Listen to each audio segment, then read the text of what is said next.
नमः सिद्धेभ्यः।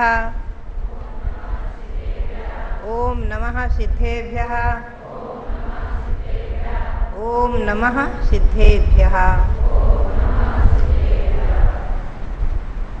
भव्यात्माओं, आप भगवान शांतिनाथ के समोसरण में बैठे हुए हैं। वैसे इसमें मुख्य रूप से कमलासन पर गंधकुटी में भगवान शांतिनाथ विराजमान है, इसलिए शांतिनाथ का समोसरण है। फिर भी जो समोसरण विधान हो रहा है उसमें 2400 तीर्थंकर भगवंतों के समोसरण की पूजा हो रही है ना? सब लोग ध्यान से पढ़ रहे हैं, सुन रहे हैं। समोसरण के बारे में मैं आगे आपको ध्यान कराऊंगी और बताऊंगी। समोसरण में एक दिन संक्षेप में बताया था। आगे अभी मैं आपको ले चल रही हूँ कुछ अपने दिगंबर जैन समाज में जो विचारधाराएं हैं भिन्न भिन्न, उसके बारे में आगम में, जैन शास्त्रों में, जैन ग्रंथों में क्या है, इस पर प्रकाश डालूंगी, इस पर आपको बताऊंगी। आप लोग बहुत ध्यान से हर एक चीज को समझें। दिगंबर जैन परंपरा में वर्तमान में 2 धारा प्रसिद्ध हैं, 13 पंथ विचारधारा, 20 पंथ विचारधारा। सब लोग इधर देखो, कोई भी आपस में बात नहीं करेगा। 13 पंथ विचारधारा में पंचामृत अभिषेक, क्षेत्रपाल, दिक्पाल आदि के अर्घ्य, शासन देव देवी की पूजा, पद्मावती आदि की नहीं मानते हैं। और कई एक चीज़ों में थोड़ा सा विरोध रहता है। उसमें एक शुद्ध 13 पंथ चला बीच में कांजी पंथ के निमित्त से, उसमें तो दीप से पूजा करना यानी दीपक जलाना, धूप खेना भी मना हो गया था। बीच में कुछ ऐसे लोग भी आज भी हैं। तो ये दिगंबर जैन परंपरा में अनेक प्रकार से ये भेद पड़ा। 20 पंथ विचारधारा वाले धूप भी खेते हैं, दीप भी जलाते हैं, शासन देव देवी को अर्घ्य भी चढ़ाते हैं, दिक्पाल को भी चढ़ाते हैं, क्षेत्रपाल भी मानते हैं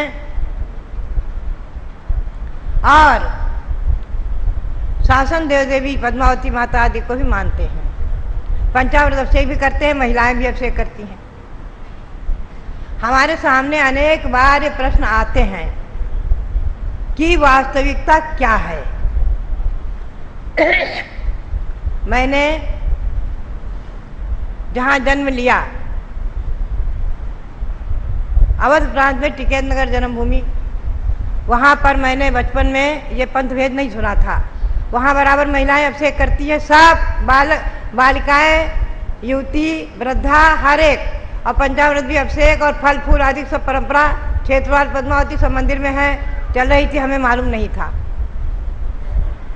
जब घर छोड़ने के बाद, दीक्षा लेने के बाद जयपुर आदि में चातुर्मास हुए तो हमारे सामने जब प्रश्न आए तो आचार्य श्री से पूछा। आचार्य श्री वीर सार महाराज ने कहा ग्रंथों का अवलोकन करो, और उन्होंने प्रमाण बताए। सबसे अधिक सबल प्रमाण पूज्यपाद स्वामी का बनाया हुआ पंचामृत अभिषेक पाठ। हमारे पाठ में हमारे जन्म से पहले ही एक पुस्तक छपी हुई है, अभिषेक पाठ संग्रह, पंडित पन्नालाल जी सोनी ने छपाया था, है अभी हमारे यहाँ लाइब्रेरी में है। उसमें 16 अभिषेक पाठ हैं, आचार्यों के द्वारा, अधिकतर आचार्यों के हैं, विद्वानों के भी हैं, आशाधर जी आदि के। मैंने उसका भी अवलोकन किया, उमा स्वामी श्रावकाचार्य पढ़ा और भी अनेक ग्रंथों के स्वाध्याय किए और पाया अच्छी तरह से पूज्य पाठ स्वामी के अभिषेक पाठ जो आपको सुबह अभिषेक पाठ कराते हैं हमारे विद्वान, वो हिंदी में है। उसका मैंने लगभग 15-20 वर्ष पहले हिंदी पद्यानुवाद किया संस्कृत के पूज्य पाठ स्वामी के पंचामृत अभिषेक पाठ का। वो उसका हिंदी अनुवाद है, मेरा बनाया हुआ नहीं है, हिंदी पद्यानुवाद है। उसमें दिक्पाल के लिए भी अर्घ है, क्षेत्रपाल के लिए भी अर्घ है, और शासन देव देवी को भी अर्घ चढ़ाने का आगे आचार्य ने उपदेश दिया है, आज्ञा दी है कि पूजा तभी पूरी होगी जब आप नव देवता को आदि करके अर्घ चढ़ाकर पूजा करके और शासन देव देवी आदि को अर्घ चढ़ाकर पूजा पूरी करेंगे। उसमें सारी विधि दी हुई है और वो पूजांजलि में भी छपी है, अन्यत्र भी है। मेरी भी शंका का समाधान हुआ और मैंने भी हजारों लाखों लोगों का शंका का समाधान किया।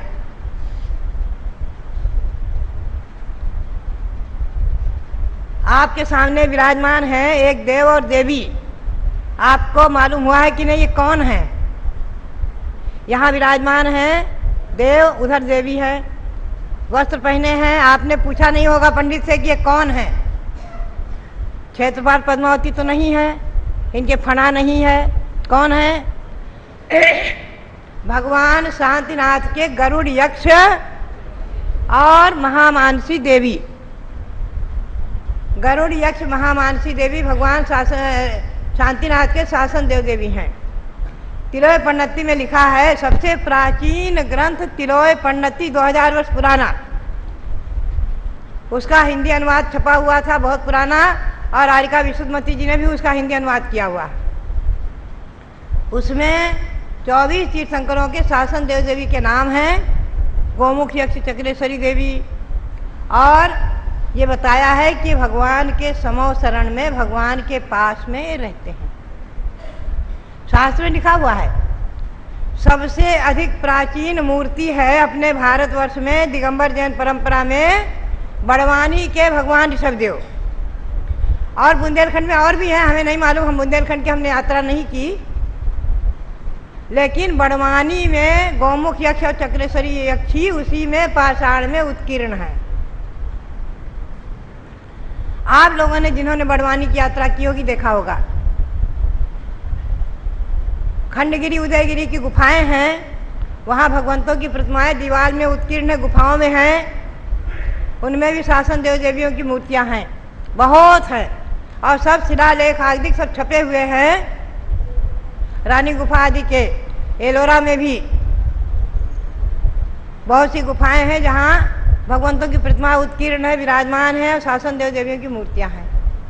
यक्ष यक्षिणी यानी भगवान ऋषभदेव के शासन देव देवी का नाम है गोमुख यक्ष चक्रेश्वरी देवी, सबके अलग अलग नाम है।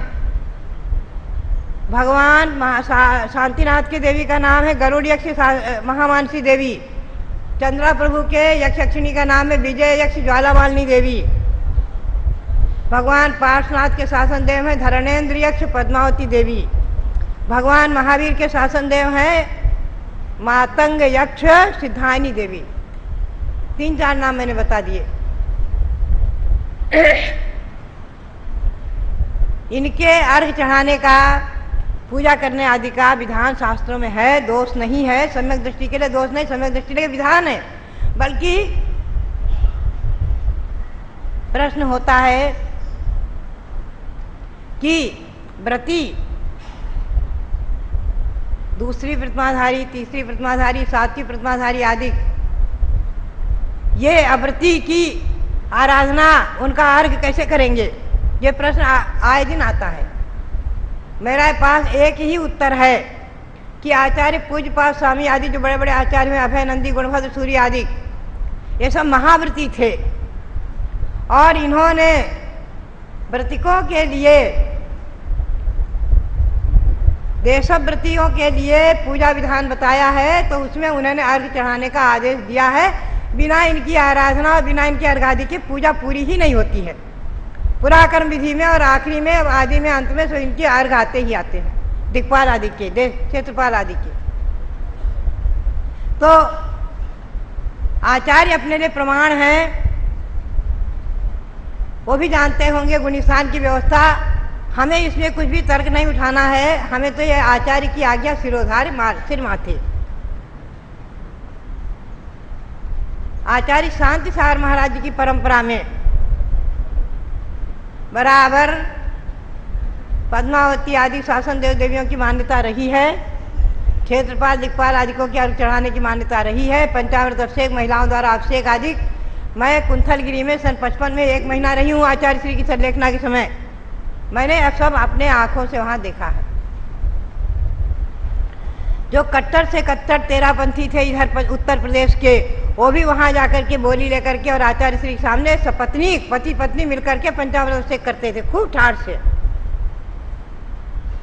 बड़े बड़े विद्वानों ने और बड़े बड़े श्रीमंतों ने सबने किया है।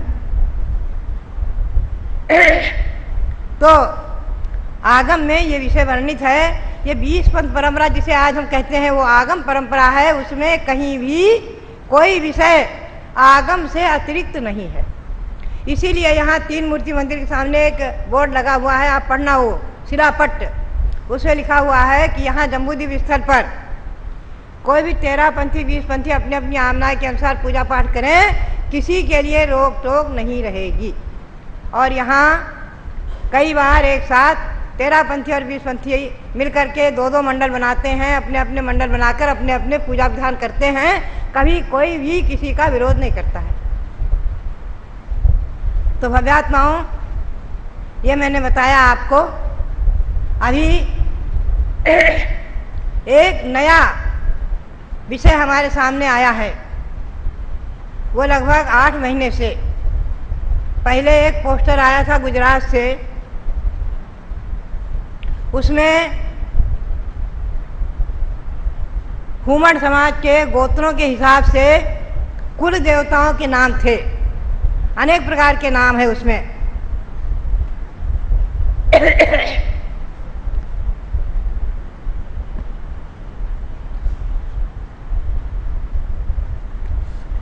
हमें पढ़ करके बहुत आश्चर्य हुआ। उसमें कहाँ है ये सब नाम?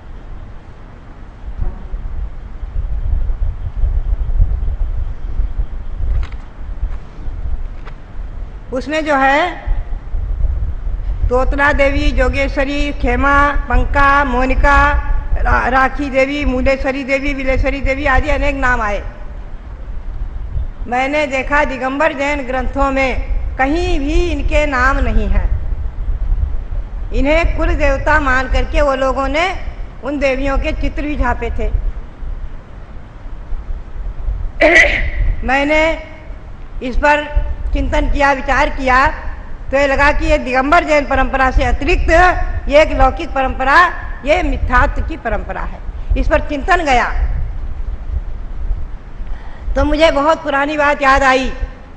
सन 1955 में जब मैं कुंथलगिरी थी तो वहाँ सबसे पुरानी छुल्लिका अजितमती अम्मा,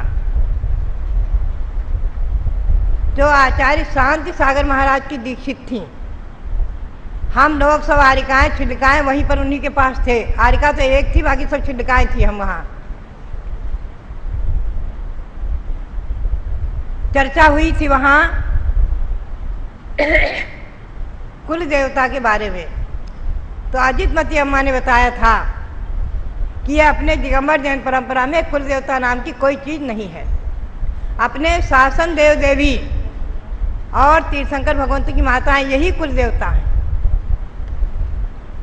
इनके सिवाय आचार्य श्री शांतिसागर महाराज ने दक्षिण में घर घर से देव देवियों की मूर्तियों को गाड़ी में भरा भरा करके, बैलगाड़ी में भरा भरा करके और नदियों में विसर्जित कराया था।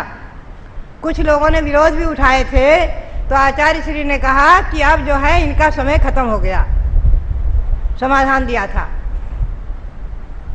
तो वो कई दिनों तक बराबर अजितमती अम्मा और वहाँ पर थी जिनमती अम्मा आदि कई छुल्लिकाएँ थी उनकी, और एक छुल्लक थे सुमति सागर जी, आचार्य श्री से दीक्षित,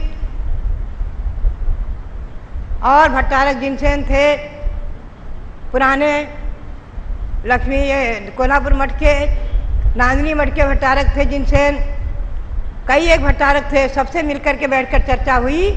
ये चर्चा का निष्कर्ष निकाला गया कि जैन में दिगंबर जैन परंपरा में शासन देव देवी के सिवाय कोई भी अन्य कुल देवी देवता नहीं है और उनको मानना मिथ्यात्व है।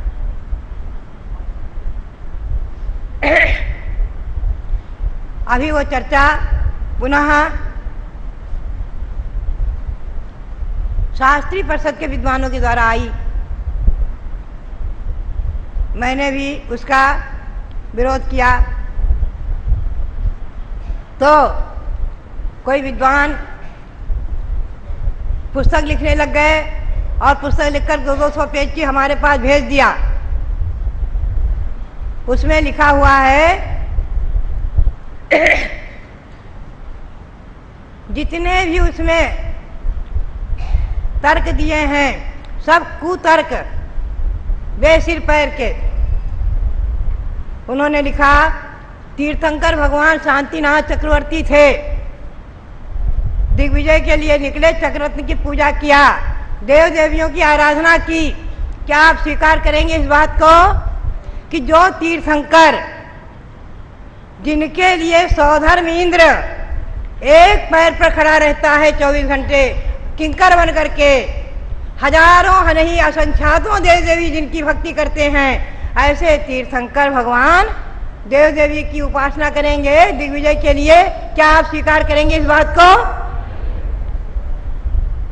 बिल्कुल असंभव है। तीर्थंकर के सामने तो देव देवी हाथ जोड़कर कहेंगे कि भगवान दिग्विजय के लिए प्रस्थान कीजिए। ये चक्ररत्न खड़ा है, चक्ररत्न के देवता तीर्थंकर भगवान को नमस्कार करेंगे, न कि तीर्थंकर भगवान उन देवताओं को। ऐसा कहना तीर्थंकर भगवान का आवरणवाद है। तीर्थंकर भगवान अपने माता पिता को नमस्कार नहीं करते, तीर्थंकर भगवान मुनियों को नमस्कार नहीं करते, तीर्थंकर भगवान मंदिर में पूजा नहीं करते, कुछ नहीं। दीक्षा लेते हैं तो ओम नमः सिद्धम कहकर, ओम नमः सिद्धेभ्यः कहकर दीक्षा लेते हैं।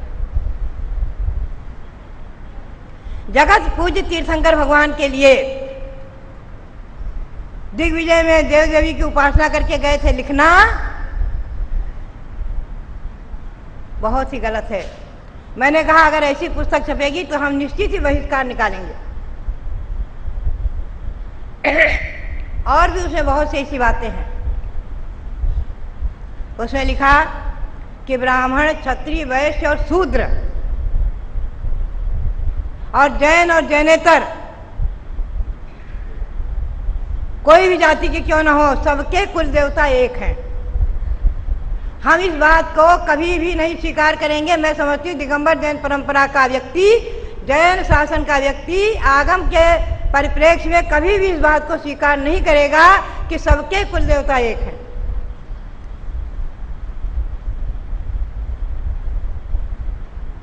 केवल हमेशा ध्यान में रखना, दक्षिण में ज्वालामालिनी के मंदिर हैं, पद्मावती का मंदिर है, सुनने में आया, लेकिन कहीं शासन देवी देवी के मंदिर आज तक सुनने में नहीं आए थे। नहीं बनाना चाहिए, गलत है। कुल देवता के मंदिर कहीं नहीं बने थे, कहीं नहीं सुनने में आए। शासन देव देवी के मंदिर की बात अलग है। ललितपुर, वहाँ क्षेत्रपाल, ललितपुर का क्षेत्रपाल तीर्थ ही प्रसिद्ध था। मंदिर भले ही आज उसे धरती में दबाया गया, समाया गया, उसका विरोध हुआ। जो भी हो, तेरापंथी साधुओं के द्वारा ऐसा किया गया। दक्षिण में भी स्तव निधि में क्षेत्रपाल नाम से तीर्थ है। क्षेत्रपाल नाम से तीर्थ है, क्षेत्रपाल हैं। पद्मावती के मंदिर है, ज्वालामालिनी के मंदिर हैं, चक्रेश्वरी के हो सकते हैं, लेकिन कहीं कुल देवता के मंदिरों की बात अभी तक सुनने में नहीं आई थी। और अब जो ये उपक्रम किया जा रहा है, ये दिगंबर जैन समाज में 20 पंथ के नाम से मिथ्यात्व को थोपा जा रहा है। ये बिल्कुल घोर मिथ्यात्व है। आगम के परिप्रेक्ष्य में दिगंबर जैन परंपरा में कहीं भी शासन देव देवी के सिवाय आप देखेंगे, प्राचीन बुंदेलखंड में भी, खजुराहो में, कहीं भी मंदिरों में शासन देव देवी की मूर्तियां पाई जाती हैं। दक्षिण में तो है ही हैं, एलोरा में, खंडगिरी, उदयगिरी में और अभी मांगी तुंगी में 24 तीर्थंकर विराजमान हुए, उन बराबर शासन देव देवी उनके आजू बाजू में है। बहुत जगह हैं, प्राचीन मूर्तियों में भी हैं।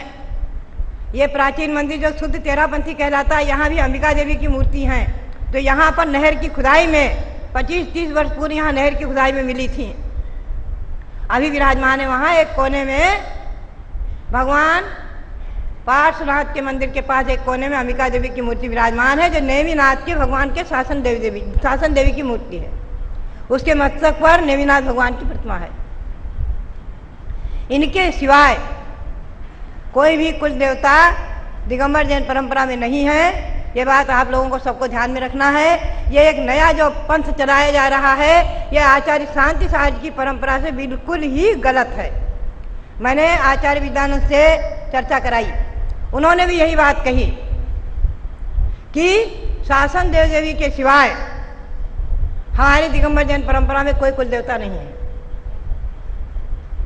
वर्धमान सागर आचार्य से भी चर्चा हुई तो उन्होंने भी यही कहा, अभिनंदन सागर के यहाँ से भी चर्चा हुई तो उन्होंने भी यही कहा, सुपार्श्वती माता यही कहती थी, और हमारे इस आचार्य शांति साहज की परंपरा के सभी साधु कोई भी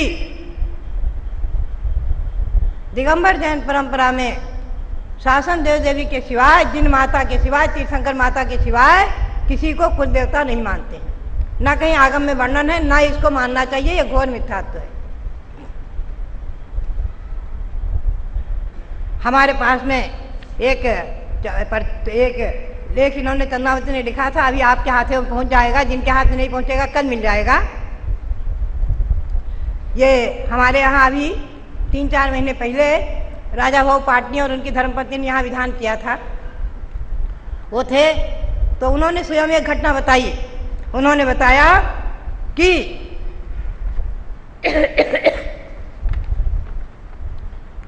हमारे राजा भाऊ पाटनी की पत्नी ने बताया था कि हमारे पीहर में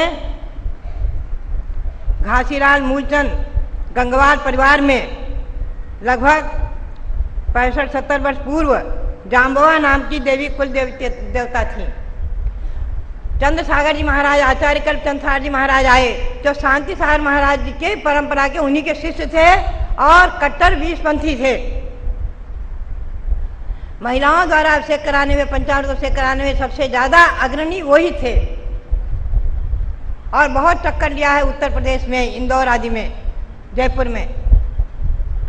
बताया कि उन्होंने विरोध किया और कहा इन्हें हटा दो, तो उनके वो चांदी की लगभग 2 किलो की मूर्ति थी, उसको उन्होंने गलवा दिया। ये उन्होंने अपने आंखों देखी प्रत्यक्ष घटना उन्होंने बताई थी। ऐसे और भी अनेकों प्रमाण हमारे सामने आए गुजरात से भी, कि जहां साधु साधियों ने कुल देवता की मूर्ति का मना किया। तो बात यही है कि आज मैं आप पूरी दिगंबर जैन समाज के लोगों से कहूंगी कि अपने शासन देव देवी पद्मावती, चक्रेश्वरी, ज्वाला मालिनी आदि जो भी हैं, और तीर्थंकरों की माता मरु देवी, त्रिशला देवी आदि, इनके सिवाय किसी को भी और आप मानने का प्रयास ना करें, किसी के कहने में ना आए। आचार्य शांति सागर महाराज की परंपरा के कट्टर रहे, उनके अनुयायी रहे, और इस प्रकार से जो है मनगढ़ंत नाना प्रकार की जो देवियां की मान्यता है, उनके मंदिर बनवाना, उनके लिए ग्रंथ छपाना आदि कार्यक्रम में सहयोगी सहभागी ना बने। जो मानते हैं मानो। आज तमाम लोग साईं बाबा की जा रहे हैं, तमाम लोग वैष्णो देवी के जा रहे हैं, तमाम लोग पीर पर चादर चढ़ा रहे हैं। हमारे दिगंबर जैन नहीं मानते, हम क्या करेंगे? हमारे एक भक्त हैं, उन्होंने एक नई जगह खरीदी, उसमें एक पीर बनी हुई है मुसलमान की, और रोज उस पर दीपक जलाते हैं। हमने कहा अरे क्या कर रहे हो भैया? बोले माता जी अगर एक दिन दीपक न जलाऊं मेरे अनर्थ हो जाता, कोई ना कोई घटना हो जाती है, कोई ना कोई कारण कुछ बन जाता है। अब बताइए ये क्या है? ये मिथ्यात्व है, धारणा ऐसी गलत बन गई है। अपने शासन देव देवी बड़े से बड़े विघ्न को दूर करने में समर्थ हैं। आप ध्यान में रखें, तारा देवी, बौद्धों ने मेरे को बचपन में अकलंग निकलंग नाटक देखकर बैराग हुआ। आप लोगों ने कभी सुना होगा, नाटक भी किया होगा। उस समय अकलंग निकलंग के चरित्र में एक आता है कि जब अकलंग देव बौद्धों के साथ शास्त्रार्थ कर रहे थे, तब बौद्धों ने अपनी एक देवता तारा देवी को घड़े में स्थापित करके पर्दे के अंदर रख दिया, और वो देवी बोल रही थी और अकलंग देव इधर से शास्त्रार्थ कर रहे थे। 6 महीने निकल गए।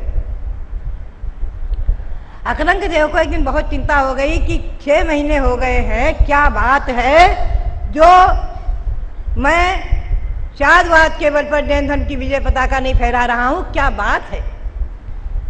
चक्रेश्वरी ने स्वप्न दिया कि हे महामना महामुने, आप बौद्ध गुरु से शास्त्रार्थ नहीं कर रहे हैं, आप उनकी अधिष्ठात्री तारा देवी के साथ शास्त्रार्थ कर रहे हैं। वो घड़े में थापी हुई है। किसने स्वप्न दिया? चक्रेश्वरी ने। ये कौन थी? भगवान आदिनाथ की शासन देवी। और आप अपना प्रश्न आज दोबारा करना, वो देवी निरुत्तर हो जाएगी तो आप खड़े होकर के खड़े को ताड़ित करना और भाग जाएगी। अकलंग देव ने वैसा ही किया। प्रश्न दोबारा किया, कोई उत्तर नहीं आया तो खड़े हुए, पर्दे को खटाया और अंदर घुसे और घड़े को लात मारा और तारा देवी निकलकर भाग गई और दिगंबर जैन परंपरा की विजय हुई। शास्त्रार्थ पूर्ण हुआ, अकलंग देव विजयी हुए। तो अपने शासन देव देवी कुंद देव ने गिरनार पर्वत पर नेमिनाथ की शासन देवी अंबिका देवी को पत्थर की मूर्ति को बुलवा दिया था। जब विवाद हुआ श्वेतांबर और दिगंबर का यात्रा के लिए, श्वेतांबर साधुओं ने कहा पहले हम चढ़ेंगे, यात्रा करेंगे। दिगंबर साधुओं ने कहा हम करेंगे। आपस में टकराव हुआ। ये हुआ कि अंबिका देवी जो कहेगी वो होगा।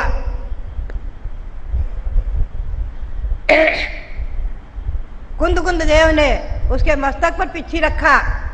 शास्त्र में लिखा हुआ है, शिलालेखों में खुदा हुआ है, पुराने बहुत से शिलालेखों मिला है। पाषाण घटितायेन वादिता सरस्वती, पाषाण की बनी हुई मूर्ति को बुलवा दिया। मूर्ति बोल पड़ी, सत्य पंथ निर्ग्रंथ दिगंबर, सत्य पंथ निर्ग्रंथ दिगंबर, सत्य पंथ निर्ग्रंथ दिगंबर 3 बार बोली। और कुंद देव की विजय हुई। कुंद देव ने पहले यात्रा की।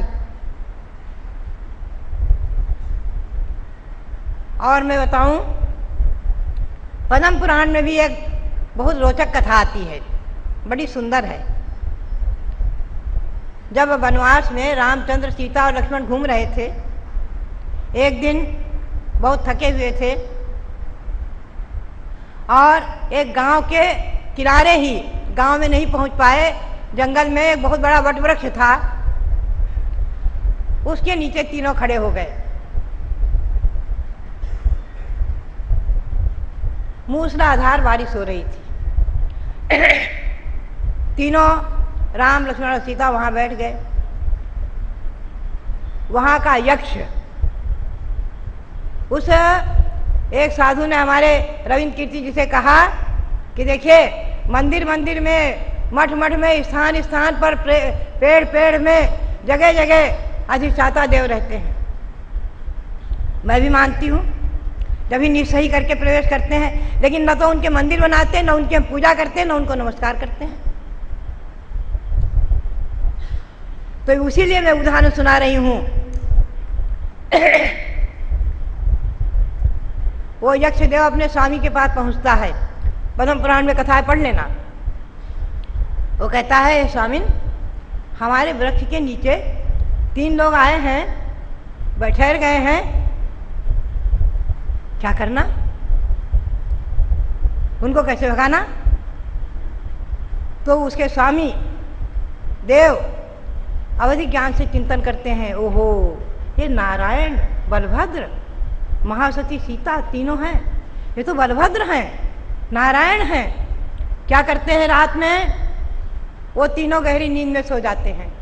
रामचंद्र, लक्ष्मण और सीता गहरी नींद में सो गए और यक्ष ने रात में एक बहुत बड़ी रामपुरी नाम से नगर बना दिया, बहुत बड़ा नगर, आपके दिल्ली जैसा शहर। उसका नाम रखा रामपुरी और जैन मंदिर बना दिया और राजमहल बना दिया और वहां चारों तरफ में पहरेदार लगा दिए, जो जैन होगा वही इसके अंदर प्रवेश पाएगा। रामचंद्र जब सुबह उठते हैं, आंख खुलती है, देखते हैं चारों तरफ, हम राजमहल में सोए हुए हैं, राजमहल है, सामने मंदिर है, चारों तरफ बहुत बड़ा शहर बसा हुआ है। एक क्षण में वो समझ गए कोई न कोई देव ने ये सब किया है। वहां बहुत दिनों तक वो रहे हैं, लेकिन ध्यान रखना, उन्होंने उस यक्ष को पूजा नहीं था, नमस्कार नहीं किया था, न उसकी आराधना की थी। यक्ष ने उनकी आराधना की थी। हम लोग कहीं भी जाते हैं निश्चय करके प्रवेश करते हैं। आपको भी कहते हैं मंदिरों में जाओ, कहीं सूने स्थान पर जाओ, सूने मकान में जाओ, कहीं वृक्षों के नीचे जाओ, निश्चय करके जाओ। इसका मतलब ये नहीं कि उनकी देवता की मूर्ति बनाने लग जाना या उनके मंदिर बनाने लग जाना। कोई रामचंद्र ने उस यक्ष का मंदिर नहीं बनवा दिया, न उसकी मूर्ति पधराई। तो ये सब बातें ध्यान में रखने की हैं। केवल दिगंबर जैन परंपरा के अनुसार, आचार्य श्री पूज्यपाद स्वामी की आज्ञा के अनुसार, आचार्य उमा स्वामी की आज्ञा के अनुसार, शासन देव देवी और जिन माता, दिक्पाल, क्षेत्रपाल, नवग्रह, इनके सिवाय अपने यहाँ कोई कुल देवता नहीं है। दिगंबर जैन परंपरा में ध्यान में रखना। कोई भी परंपरा चली आई हो, उसको छोड़ने में, त्याग करने में डरना नहीं चाहिए, संकोच नहीं करना चाहिए। आपके रक्षक तीन लोक के नाथ भगवान अरहंत देव, भगवान शांतिनाथ विराजमान हैं, क्यों डरना? तीन लोक के नाथ हैं। अगर वो हमारी रक्षा नहीं करेंगे तो जैन धर्म कैसे टिकेगा? जैन धर्म का अस्तित्व कैसे रहेगा? आप विश्वास करके देखें, आपकी रक्षा होगी। बचपन में मेरा उदाहरण आप लोगों ने कई बार नाटकों में प्रस्तुत किया है, छोटी सी उम्र में भी।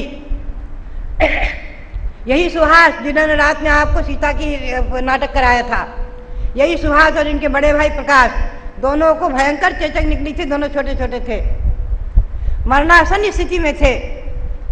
लोगों ने कहा शीतला माता की पूजा करो, पेड़ को सींचो, पीपल को सींचो, पंडित को ये दो वो दो, ये करो करो। मैंने बचपन में ही कह दिया कुछ नहीं होगा। शीतलनाथ भगवान, शांतिनाथ भगवान, मंदिर में उनका पूजा करो, उनका गंधोदक लाओ, बच्चों को लगाओ। मेरी माँ ने मेरी बात मानी, मैंने भी वही किया, माँ ने वही किया और दोनों सुरक्षित जीवित बचे।